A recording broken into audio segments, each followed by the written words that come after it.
अरहंतानम, नमो सिद्धानम, नमो आयरियानम, नमो वज्राय।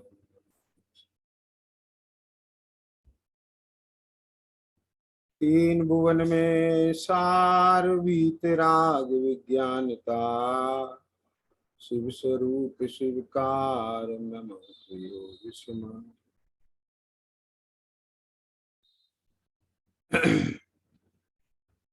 शराला जी ग्रंथ के तीसरी ढाल की 12वें छंद के आधार से अपना स्वाध्याय चल रहा है।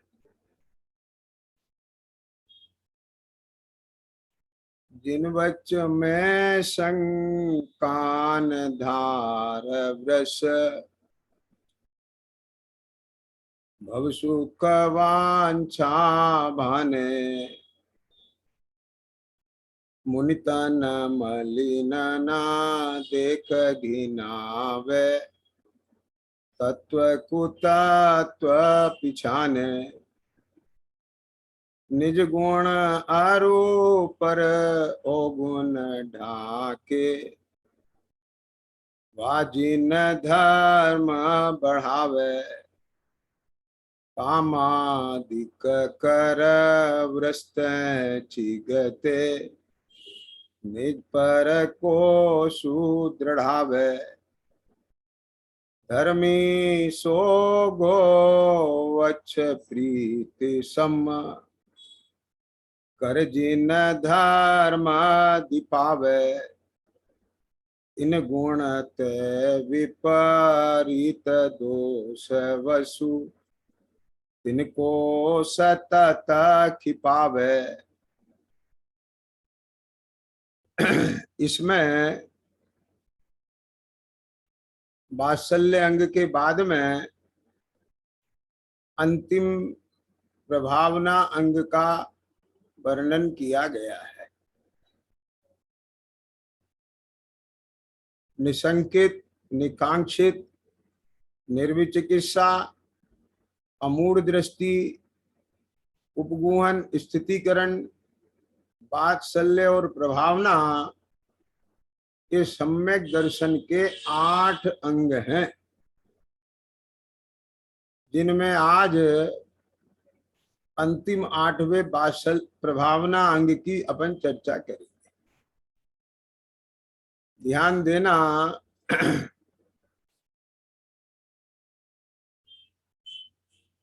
इसकी प्रभावना करना, जैसे इसमें नाम आया ना कि प्रभावना, वात्सल्य, तो किसमें वात्सल्य, वात्सल्य करता कौन, और वात्सल्य जिसमें किया जाए वह वो कौन है ना। ध्यान देना, वात्सल्य एक भाव है, एक धर्म का अंग है, गुण है, चाहे जैसे रूप में कहें, वो एक परिणमन है। तो ये वात्सल्य किसी के आधार से तो होगा ना, और किसी के लक्ष्य से तो होगा ना। ख्याल में आ गया कि नहीं आया? जैसे विष्णु कुमार मुनिराज के हृदय में वात्सल्य का भाव उमड़ा, लेकिन किसके लक्ष्य से उमड़ा? रत्नात्रय के धारक, अपने स्वरूप में अकंप, जिन्होंने अकंप ज्ञान का आश्रय ले रखा है, ऐसे अकंपन आचार्य और उनके संग में जो 700 शिष्य मुनिराज हैं, उस पूरे संघ पर आज उपसर्ग आया है, और उसके चारों तरफ उन दुष्ट मंत्रियों ने धोखे से राजा के द्वारा दिए गए वचन के प्रतिफल में राज्य लेकर और स्वयं राजा बनकर एक कुकृत्य किया है। समझ में आया ना? मैंने सीधा सीधा अग्नि नहीं लगाई है, वहां चारों तरफ अग्नि जला करके उन्होंने वहां पर बलि यज्ञ कर दिया। तो अपने आप अब वो मुनिराज तो ध्यान में लीन हो गए, वे तो उठ के नहीं जाएंगे, है ना। तो धुएं से दम घुटेगा, आग की लपटें छुएंगी, वो सब वातावरण ऐसा हो जाएगा, दुर्गंध होगी, तो परिचय तो आया ना। तो ऐसा चित्रण सुनकर उनके लक्ष्य से विष्णु कुमार मुनिराज के हृदय में जो भाव उमड़े, किसके? उनकी रक्षार्थ, तो वो वात्सल्य कहलाया। और जैसा कि समझभद्र आचार्य देव ने भी कहा कि क्या कहा कि जो रत्नात्रय के धारक हैं, ऐसे धर्मात्माओं के समूह में वात्सल्य का भाव, वह वात्सल्य अंग है। तो वात्सल्य भाव, वात्सल्य करता विष्णु कुमार मुनिराज, और जिनके लक्ष्य से वात्सल्य भाव आया वे अकंपनाचार्य। इसी तरह से प्रभावना अंग में समझ में आ गया ना? क्या लेंगे? एक तो प्रभावना और एक प्रभावना कर्ता, प्रभावक। यानी समझ में आया ना कि जिसके द्वारा प्रभावना की जाए, लेकिन किसकी? ख्याल में आ गया ना? आज की चर्चा का तो महत्वपूर्ण बिंदु है वो ये है ना? धनपाल जी पकड़ में आया क्या? कि प्रभावना करता तो ठीक हो गया कि जिसके द्वारा प्रभावना की जाए, लेकिन किसकी प्रभावना की जाए, सवाल ये है। तो अभी आपने पढ़ा था, जिन धर्म की प्रभावना की जाए। ख्याल में आया कि नहीं आया? क्यों? कर जिन धर्म दीपावे, धर्मी सो गोवत्स प्रीति सम कर, प्रीति कर जिन धर्म दीपावे, कि अपने जिन धर्म की के दीपावे माने उसकी चारों तरफ ज्योति फैलाना, उसके प्रकाशित करना जिन धर्म को। क्योंकि ये सारा जगत अज्ञान अंधकार में जी रहा है, उसे सम्यक ज्ञान की ज्योति का प्रकाश देना जिन्हें धर्म दीपावे। तो आज अपने जो चर्चा का जो मुख्य केंद्र बिंदु है वो प्रभावना अंग तो है ही प्रकरण में, लेकिन इस प्रकरण के साथ में किसकी प्रभावना होती है प्रभावना अंग में, अपन उसकी मुख्यता से बात करेंगे। ध्यान देना, अभी जो चर्चा आई थी कि चारों तरफ अज्ञान का अंधकार छाया हुआ है,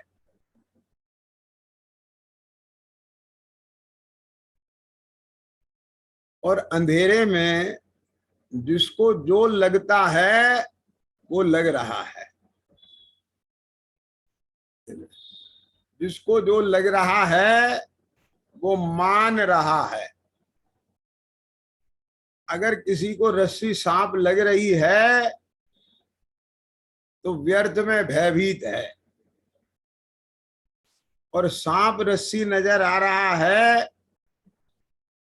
तो वो सांप को रस्सी समझ के उठा के मरण को प्राप्त हो रहा है।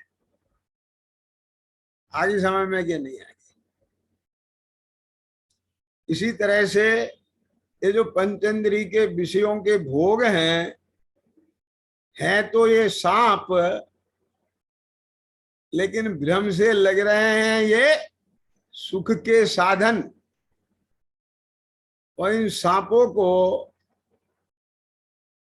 सुख का कारण समझकर ये अज्ञानी प्राणी इनके द्वारा निरंतर डसा जा रहा है। कारण क्या है उसका? अज्ञान रूपी अंधकार। अंधेरे की वजह से सब हो रहा है। आप समझ गए कि नहीं समझ?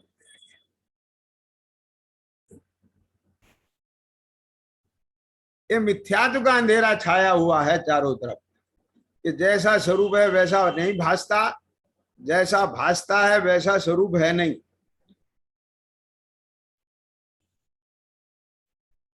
अब यदि अंधेरे में कोई दीपक का प्रकाश कर दे तो सांप सांप नजर आ जाए और रस्सी रस्सी नजर आ जाए, तो उस रस्सी से जो व्यर्थ में भयभीत हो रहा था, आप समझ गए ना, तो उसका भय मिट जाएगा। और इस सांप को रस्सी समझ करके निर्भयता से उसे अंगीकार कर रहा था, उसको छोड़ देगा। इसी प्रकार से जो वैराग्य, जो संबर निर्जरा सुख के कारण है, वे अज्ञानी को दुख रूप लगते हैं। और जो आश्रव बंद दुख रूप हैं, वे इसे सुख रूप लगते हैं। और अपन पढ़ के आए कि नहीं आए हैं? है? क्या पढ़ के आए?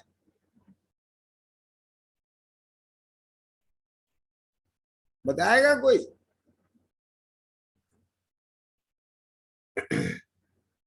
आश्रव तत्व की भूल।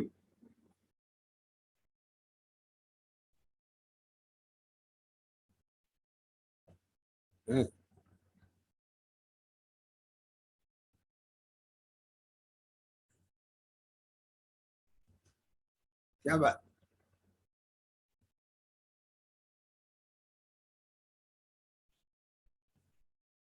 गुड।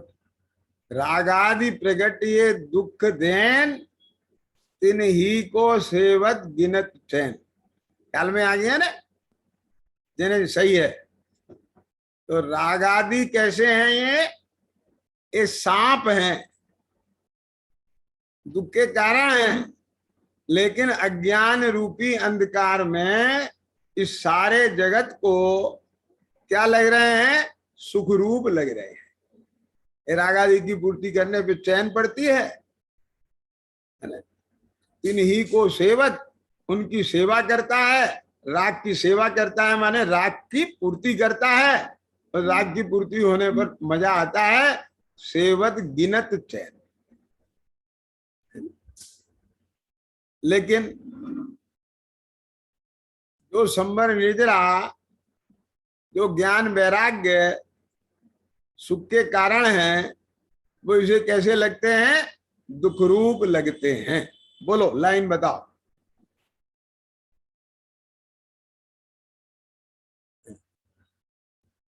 अब कोई दूसरा भी तो कोई कोशिश करो ना।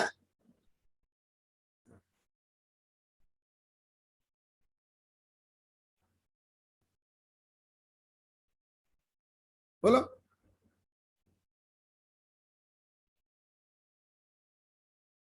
नहीं आ रहा है? उससे आगे की तो लाइन है। हाँ, गुड।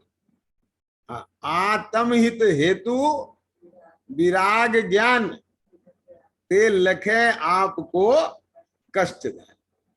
समझ में आ गया क्या? वे कष्ट रूप लगते हैं। तो क्लियर हो गया ना? तो मैंने जो उदाहरण दिया है, क्या कहा, जो मैंने अभी उदाहरण बताया है, वो आपको स्पष्ट हो गया क्या नहीं हो गया? श्रेयांश, क्या क्या ईशान, है ना? अब मूल मुद्दे की बात पे चलेंगे हम। अपनी लाइन जो चल रही है प्रभावना के नाम पर, ये मैंने एक टू दी पॉइंट बात पकड़ करके विषय प्रारंभ किया है। आज हम प्रभावना के नाम पर ये सारा बाहर का जो प्रदर्शन है, ख्याल में आ गया ना, वो रचते हैं कि साहब इससे बहुत प्रभावना होगी।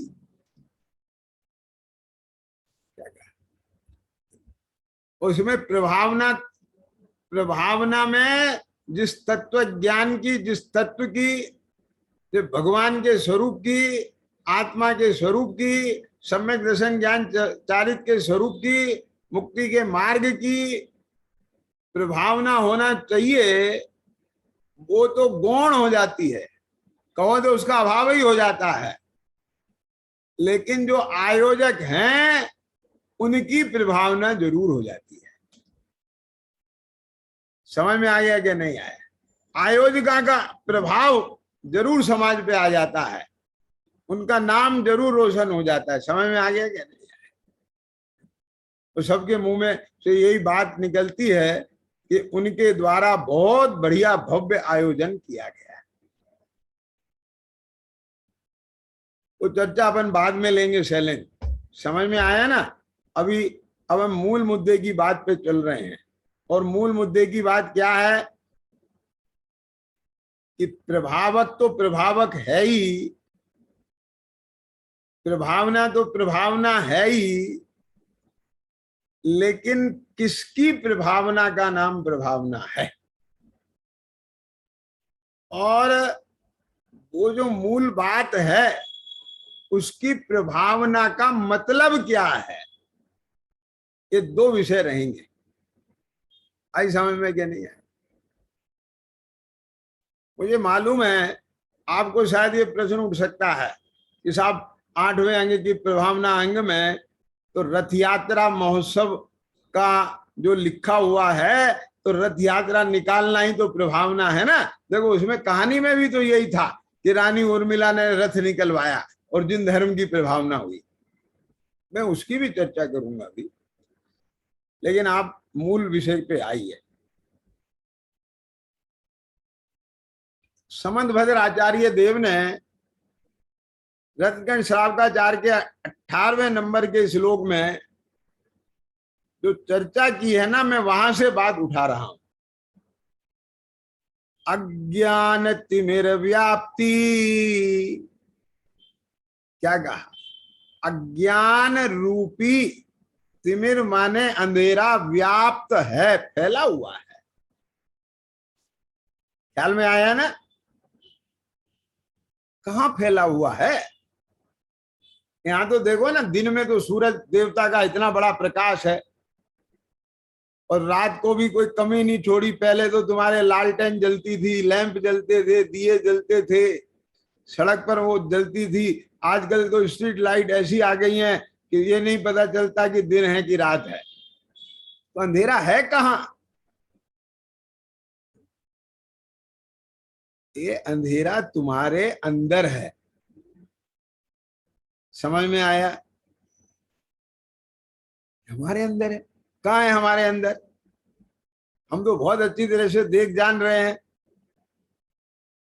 ख्याल में आ गया कि नहीं आया? मैं शैलेंद्र हूं, ये मेरा परिवार है, चिराग मेरा बेटा है। ख्याल में आया कि नहीं आया? ईशान छोटा बेटा है। क्यों है? क्यों शैलेंद्र? सब जानते हैं अज्ञान कहाँ है।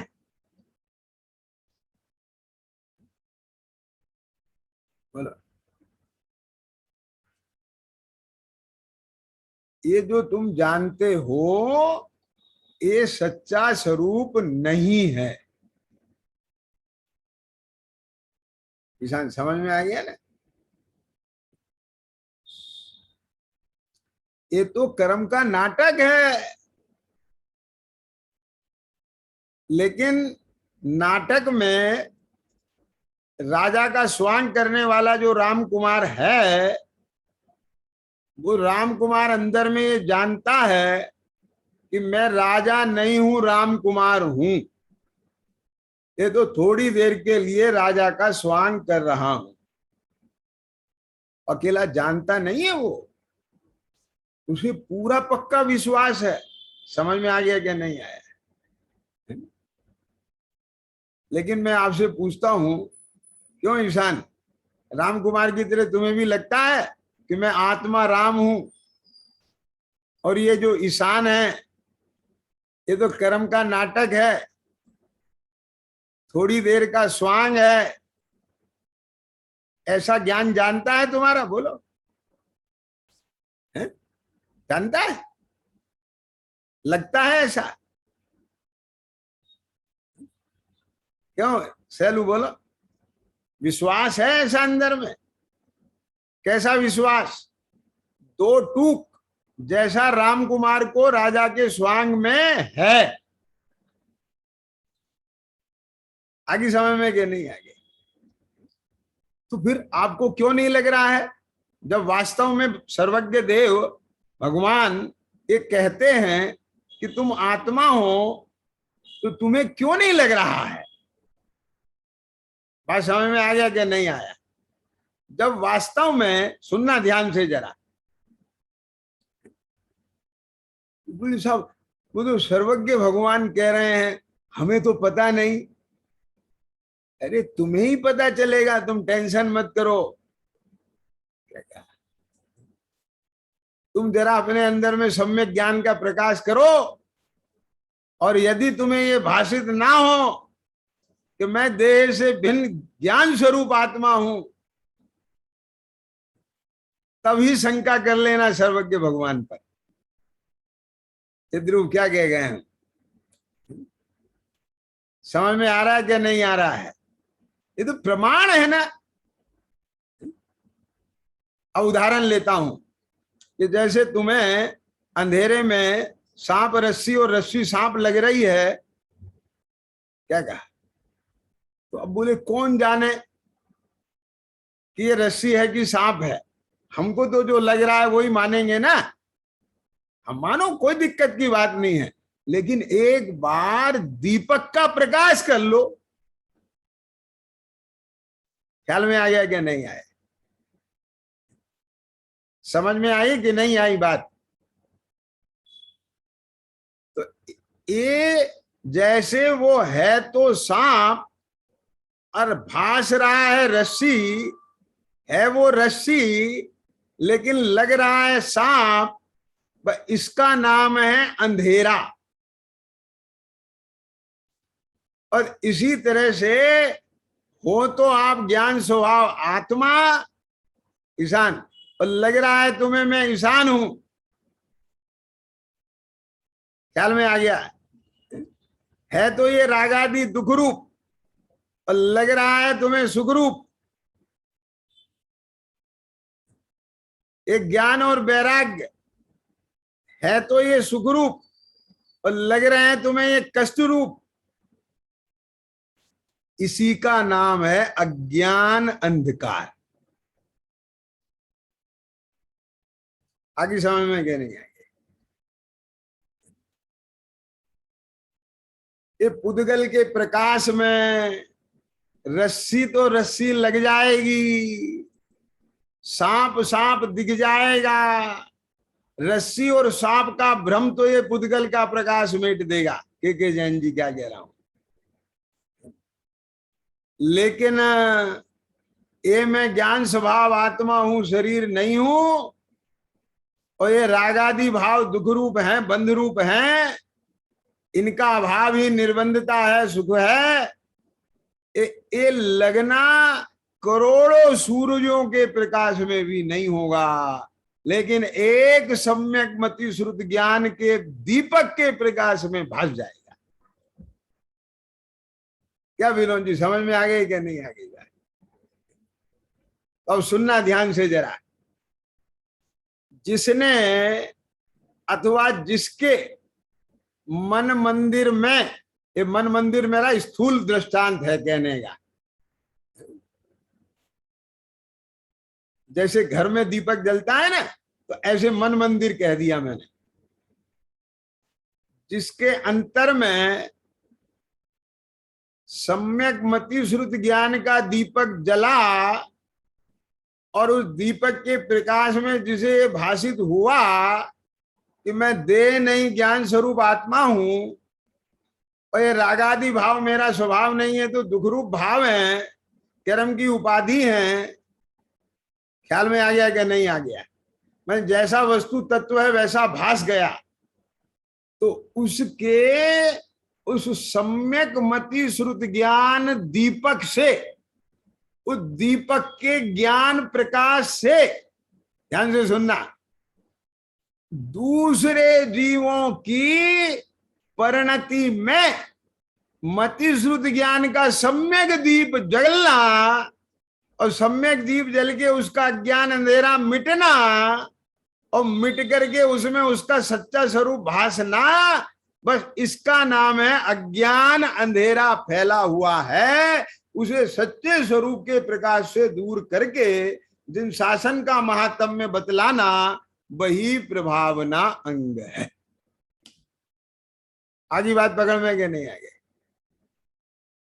यदि सामने वाले के भीतर मतिश्रुत ज्ञान का सम्यक दीप नहीं जला और सम्यक ज्ञान का प्रकाश नहीं हुआ, तो बोलो उसे उसे जिन शासन पकड़ में आएगा?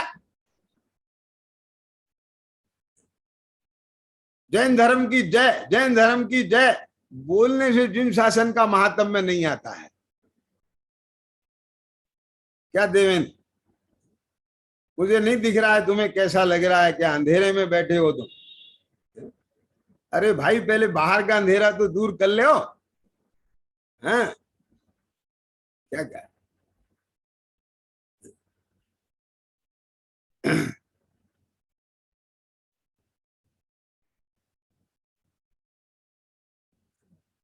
ख्याल में आया कि नहीं आया? क्या कह रहे हैं?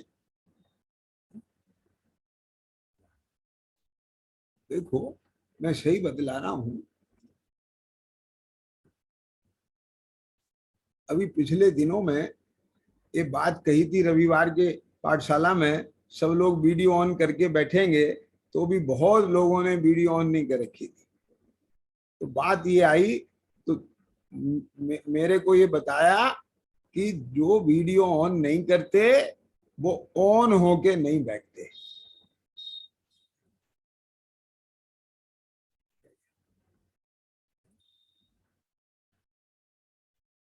क्या मतलब? ऑन होके नहीं बैठने का मतलब खाली उपयोग से ऑन होना नहीं है। वो ठीक ठाक से कपड़ा पहन के नहीं बैठते, आधा अधूरा कपड़ा पहन के बैठते हैं, इसलिए जो है ना वो अपने आप को दिखाते नहीं है। तो एक चीज बताओ सैलू, क्या क्या माने, हम एक प्रमाद के कारण, सुनना ध्यान से, जरा बीच में बात आ गई तो बोल रहा हूं, एक कुदरत ने तुम्हें इतना बड़ा अपॉर्चुनिटी दे दी। क्यों देने? तुम सोनकर बैठे बैठे सुन रहे हो, तो मुजफ्फरनगर आने की जरूरत नहीं है।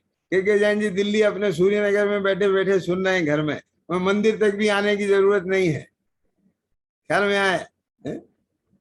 क्यों? धनपाल जी अपने बांसवाड़ा में बैठे घर में आराम से सुन रहे हैं।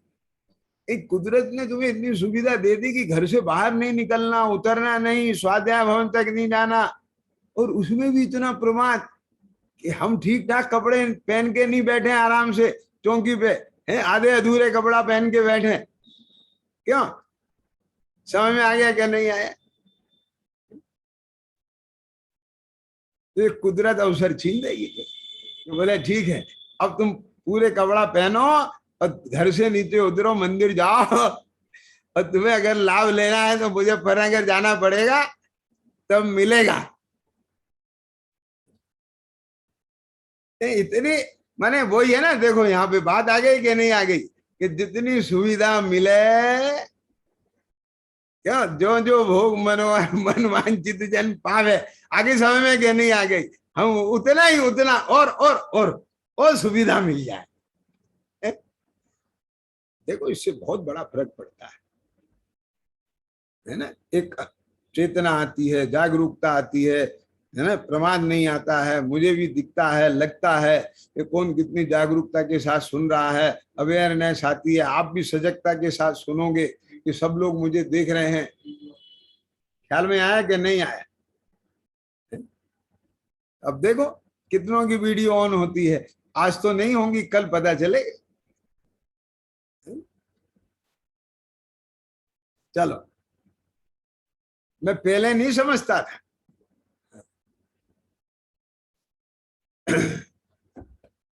तो फिर मूल विषय पे आओ।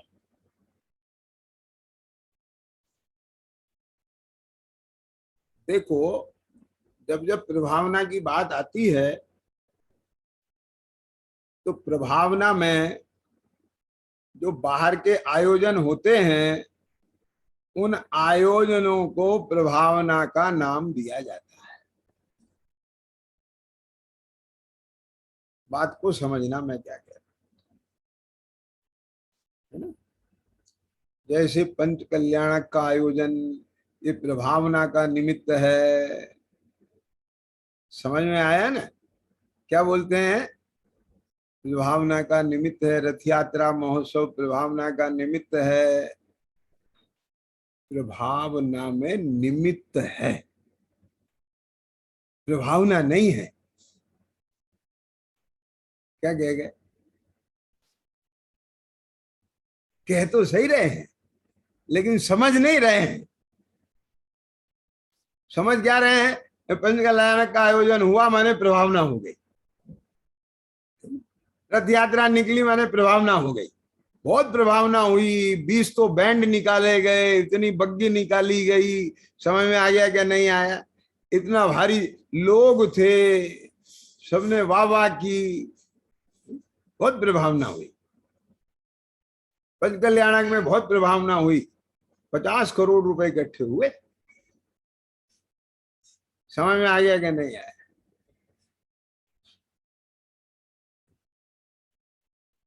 भाई अभी आप जो बोल रहे थे ना, ये प्रभावना में निमित्त है, तो क्या मतलब है? देखो, सम्यक दर्शन के जो निमित्त हैं उनमें पंच कल्याणक को भी सम्यक्त का निमित्त कहा है। समझ में आया? तो असली प्रभावना तो मिथ्यात्व छूट के सम्यक्त की प्राप्ति का होना है। और ये प्रभावना किसके निमित्त से होती है? कि जिसके मिथ्यात्व छूट के सम्यक्त हुआ हो।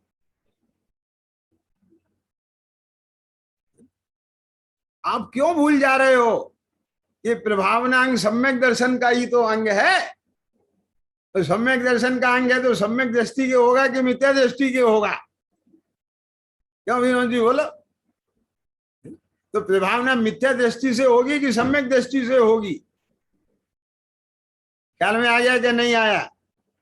और मैं अभी जो बोल रहा था कि दीप से दीप का जलना, क्या कहा? माने जिसके सम्यक मति श्रुत ज्ञान का दीप प्रज्वलित हुआ है, यानी सम्यक दर्शन सम्यक ज्ञान की प्राप्ति जिसे हुई है, उसके द्वारा दूसरे जीवों के अज्ञान अंधकार का मिटने में सहायक, मिटने में कारण ऐसा सम्यक मति श्रुत ज्ञान का दीप जल जाना, माने उसे भी सम्यक दर्शन हो जाना। ये है वास्तविक प्रभावना। आई समझ में कि नहीं आ गया? बाहर की प्रभावना में बोल रहा हूं मैं आपको। ख्याल में आया कि नहीं आया है? अंतर की प्रभावना में तो समय सारथी में जो है निर्जराधिकार में कुछ और ही कहते हैं। आई समझ में क्या नहीं आ गई है? क्या कहते हैं कि जो चेतयिता, क्या कहा, क्या करता है कि विद्या रूपी रथ पर आरूढ़ होकर, समझ में आया कि नहीं आया? ख्याल में आया? देखो क्या कहते हैं, विद्या रह मारूढ़ो मनोरह पहे शुभमई जो चेदा सो जिण नान पहावी सम्मादिट्ठी मुणे दब्बो। जो चेतैता विद्या रूपी रथ पर आरूढ़ हुआ, मन रूपी रथ के पथ में भ्रमण करता है, वह जिनेन्द्र भगवान के ज्ञान की प्रभावना करने वाला सम्यक दृष्टि जानना चाहिए। ख्याल में आया? तो टीका में अमृतचंद स्वामी क्या कहते हैं? जो सम्यक दृष्टि जीव है ना, उसको एक टंकोज इन ज्ञायक भाव महता के कारण ज्ञान की समझ शक्ति को प्रकट करने, विकसित करने, फैलाने के द्वारा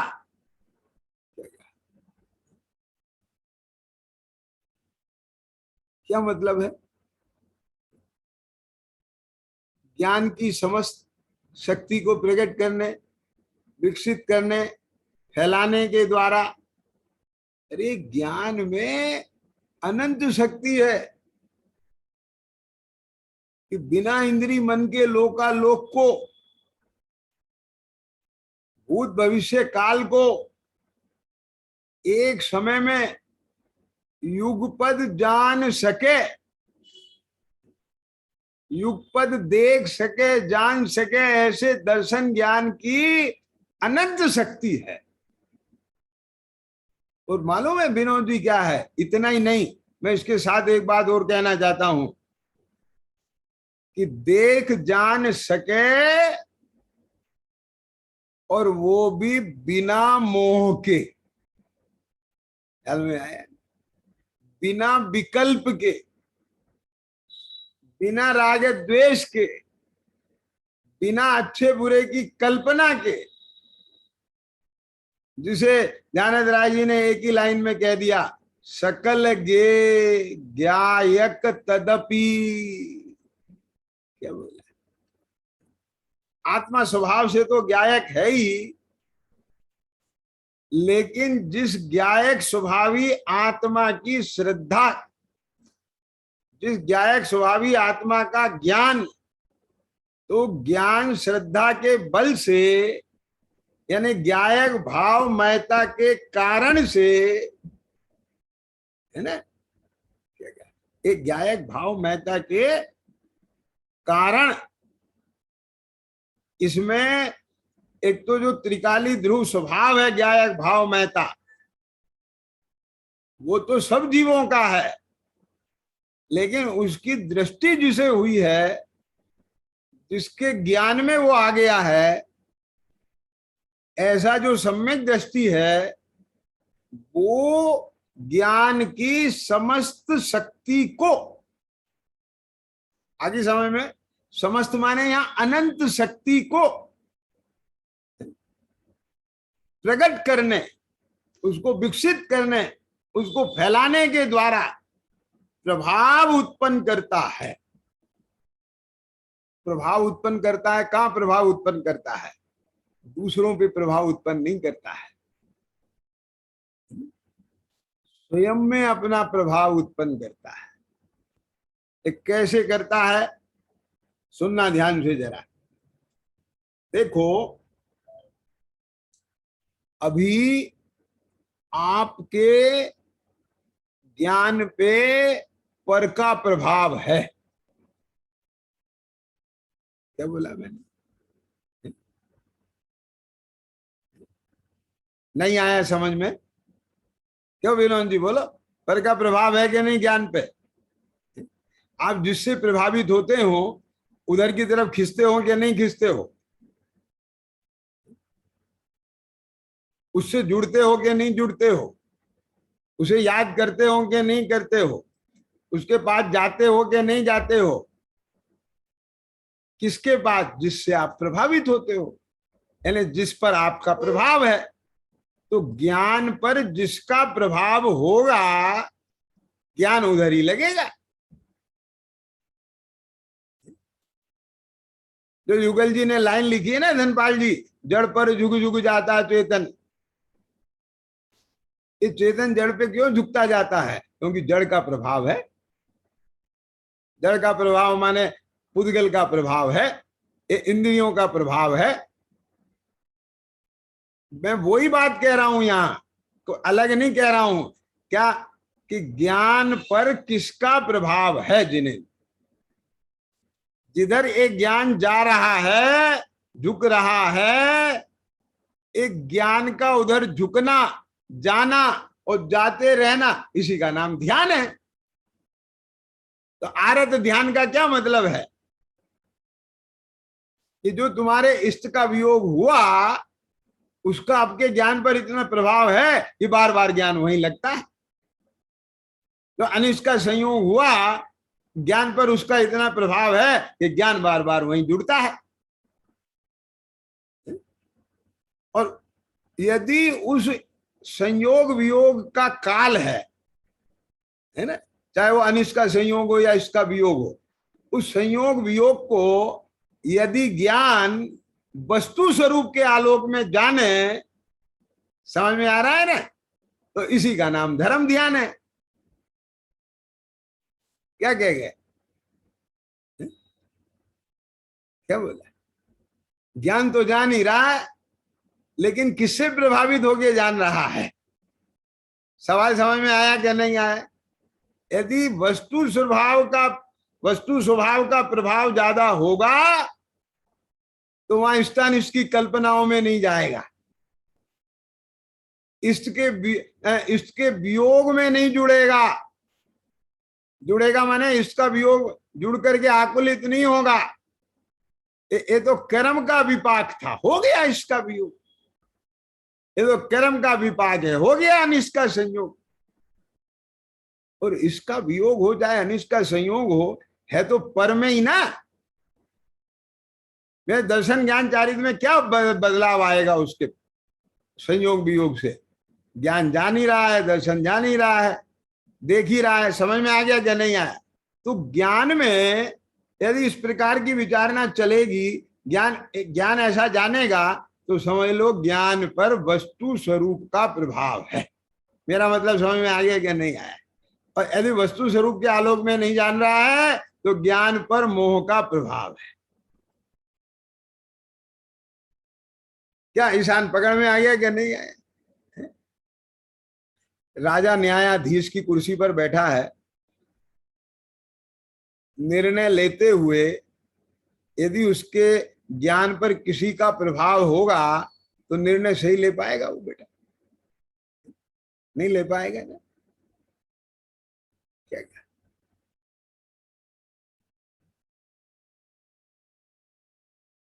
मैं जब कॉलेज में पढ़ाता था तो उसमें एक बिजनेस लॉ पढ़ाता था, सब्जेक्ट बिजनेस लॉ, ग्रेजुएशन में।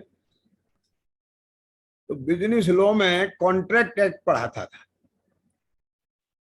तो कॉन्ट्रैक्ट एक्ट में ऐसा लिखा हुआ है, अब ये ज्यादा याद नहीं है मुझे, सेक्शन वगैरह और वो सब अब याद नहीं रही। समझ में आ गया ना? 25-26 साल हो गए छोड़े हुए, लेकिन ये बातें मुझे इसलिए याद हैं कि मैं इसे बार बार कोट करता हूं के जैन जी। तो इसलिए आप मुद्दे की बात समझें। उस कॉन्ट्रैक्ट एक्ट में क्या लिखा है कि वही अनुबंध वैध है। मैं आपको भाव बता रहा हूं। ये कौन सा अनुबंध वैध है? जो बिना उत्पीड़न के किया गया हो, सहमति से किया गया हो, अनुचित प्रभाव के बिना किया गया हो। ऐसे ऐसे वाक्य लिखे हैं वहां पर।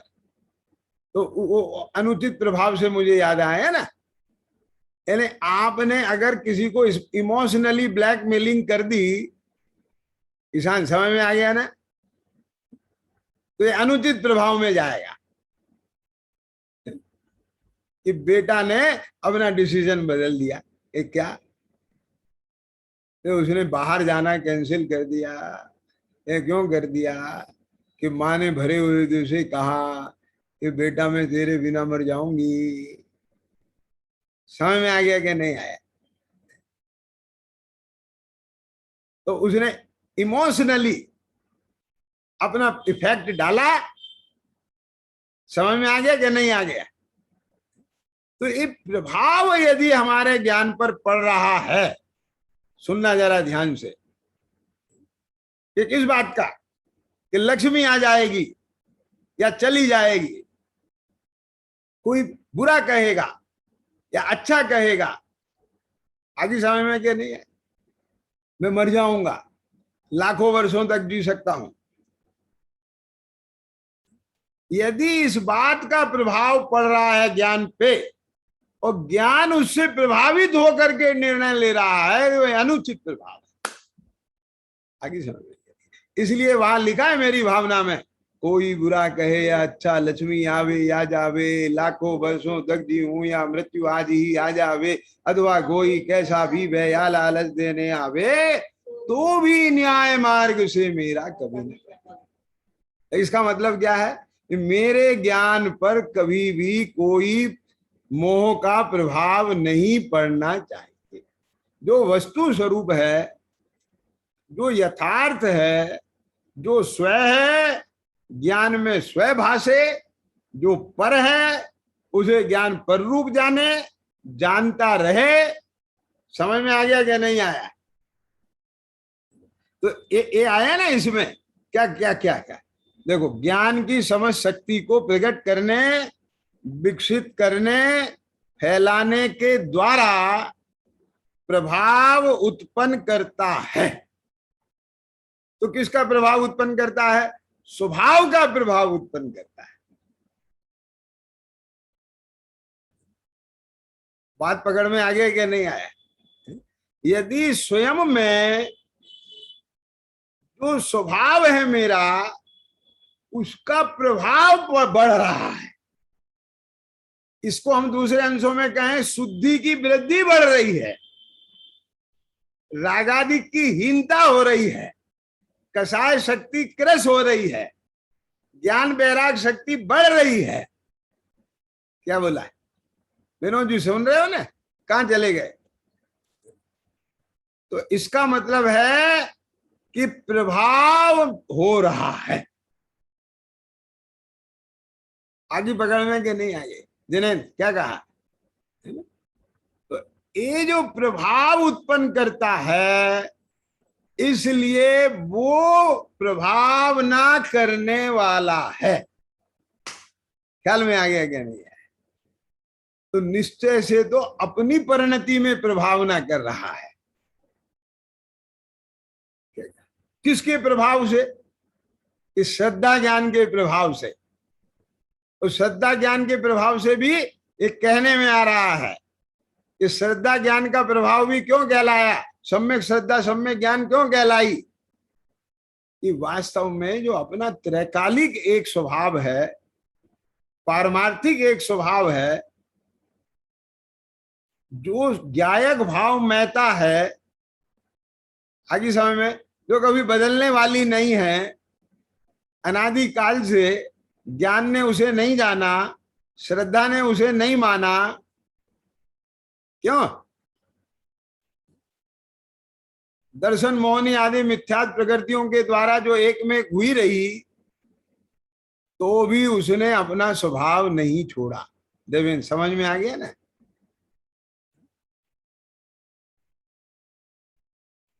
तो वो जो अपना चिरकालिक एक स्वभाव है, ध्रुव भाव है, शाश्वत स्वभाव है, उसका प्रभाव ज्ञान पे पड़ा, उसका प्रभाव श्रद्धा पे पड़ा, वो ज्ञान श्रद्धा सम्यक हुई। ख्याल में आ गया कि नहीं आया? और उस सम्यक श्रद्धा ज्ञान को लेकर जो अपनी परिणति में उस स्वभाव का प्रभाव दिखा दिखा कर, क्या कहा, और कर्म का प्रभाव ढीला करता है। ये सब उपचार के कथन चल रहे हैं, जहां का तहां लगा लेना। क्या चिद्रूप? कर्म का प्रभाव ढीला करता है, माने जो अपने में शुद्धि की वृद्धि होती है, उसके निमित्त से कर्म के प्रभाव स्वयं ढीले होते हैं। ये अंडरस्टूड है उसमें। आगे समझ में कि नहीं आगे? क्या क्या? तो बोलो धनपाल जी। अपनी परिणति में प्रभावना चल रही है कि नहीं चल रही है। सच्ची बात तो ये है कि वो सम्यक दृष्टि अपने ही परिणति में प्रभावना करता है। सूरज तो स्वयं को ही प्रकाशित करता है, लेकिन उसके प्रकाश में बहुत सारे लोग अपनी सुई में धागा पोते हैं। वो प्रतीक्षा करते हैं कि कब सूर्योदय होए और हम अपनी सुई में धागा पोए। आगे समझ में क्या नहीं आगे? ख्याल में आ गया ना? तो ऐसे ही जो जीव स्वयं अपनी परिणति में अपने स्वभाव के श्रद्धा ज्ञान के प्रभाव से रागादि मोह का प्रभाव ढीला करता जाता है और अपने ही स्वभाव की जो शक्तियां हैं उनको विकसित करता जाता है, उन्हें फैलाता जाता है, माने बढ़ाता जाता है। आगे समझ में क्या नहीं आ गई?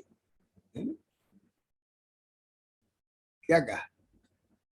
तो वो निश्चय से तो अपने ही परिणति में प्रभावना करता है और ऐसे प्रभावक के निमित्त से ये जो उसकी परिणति में रत्नात्रय का जो प्रभाव बढ़ा है सम्यक दर्शन ज्ञान चारित का, जिसका नाम जिन धर्म है। क्या बोला मैंने? के जैन जी, ये जो रत्नात्रय है ना, ये है जैन धर्म। ये जो जिन धर्म है इसकी महिमा जगत के जीवों को आना ये बाहर की स्थूल प्रभावना। ख्याल में आ गया क्या नहीं है? ये प्रभावित हो गए। हाँ साहब बहुत अच्छे हैं, जैनी बड़े दयालु होते हैं, बड़े उदार होते हैं। समझ में आया? क्यों? क्योंकि सम्यक दृष्टि के अन्याय रूप कार्यवर्तन होते नहीं है। आगे समझ में क्या नहीं आएंगे तो उससे प्रभावित होंगे सामने वाले। लेकिन वास्तव में जब वे इस तत्व ज्ञान को बताते हैं और सामने वाले जीव के परिणति में से अज्ञान का अंधकार मिटते हैं और उन्हें सम्यक ज्ञान के प्रकाश में जब अपना स्वरूप भाषित होता है और उनके भी मतिशुद्ध ज्ञान का दीप जल जाता है सम्यक पने से, वो बाहर की निश्चय प्रभावना है। बाहर की बोला मैंने, भीतर की निश्चय प्रभावना तो पहले ही बता दिया है। बाहर की निश्चय प्रभावना माने असली प्रभावना वो है बाहर की भी। ख्याल में आ गया क्या नहीं आया? समय हो गया है और विशेष चर्चा कर लेंगे। सहजानंदी शुद्ध स्वरूपी अविनाशी में आत्म स्वरूप